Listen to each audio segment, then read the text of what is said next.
So there are various specialized tribunals which are set up in this country to deliver justice, to do good to the cause for which they've been set up. Is there any accountability or any audit of the work which is being delivered by the tribunals to check whether they're doing their jobs efficiently or not? Now, tribunals in this country have come because we realize that there are very specialized areas where the High Court judges, by virtue of their very limited training only in law, may not be able to handle. And in fact, in one of the judgment of the Supreme Court, they recommended that there should be an electricity tribunal, and thereafter the electricity tribunal was created to look into, because earlier the orders of the electricity commission were going straight to the High Court.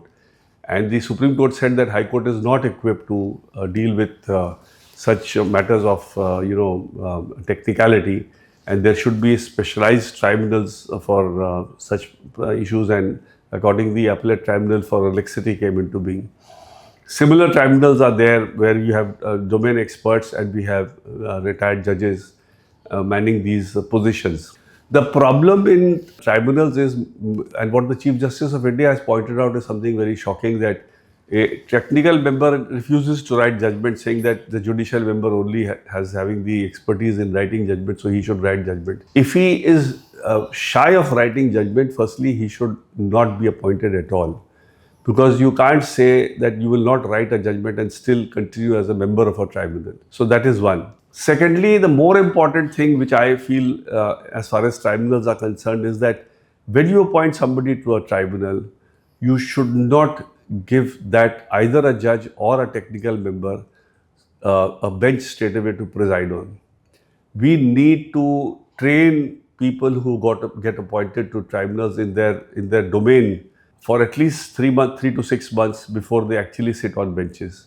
They should know the philosophy of the sector. They should know the architecture of the law which governs that sector. If they are not taught all that from before, straight away sitting on a bench and deciding matters is according to me suicidal. I remember once Mr. Jaitley was telling me that there was a recommendation for a particular member to a very specialized tribunal. He checked up the biodata of that judge.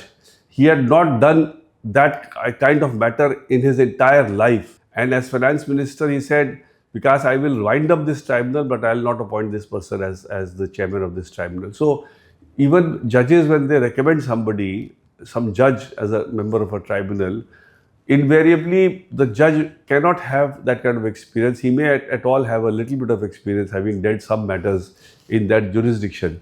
But before that judge takes charge, before he starts deciding in the tribunal, he should be given at least, as I said, 3 to 6 months of training to understand the sector, to understand the law of that branch of law, and to be, fully conversant with that branch of law before he starts adjudicating matters in that tribunal, in that particular discipline.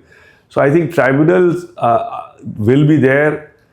There needs to be a lot of transparency in the appointment of members of the tribunal.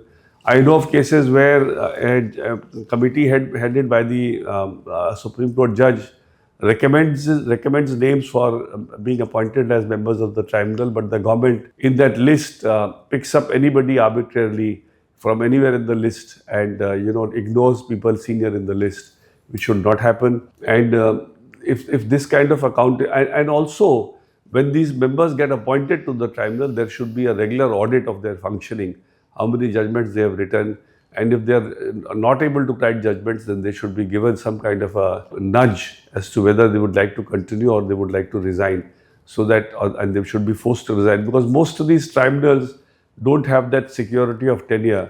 They are appointed under the doctrine of pleasure, and if they are not able to perform, then they should be weeded out also. So I think there is a rethink necessary on the functioning of the tribunal. There is definitely more of training required for the members of the tribunal before they even take charge, and more people with specialized knowledge, whether it be judges or from the sector, should only be appointed who will take that sector in that particular direction in which it is supposed to go.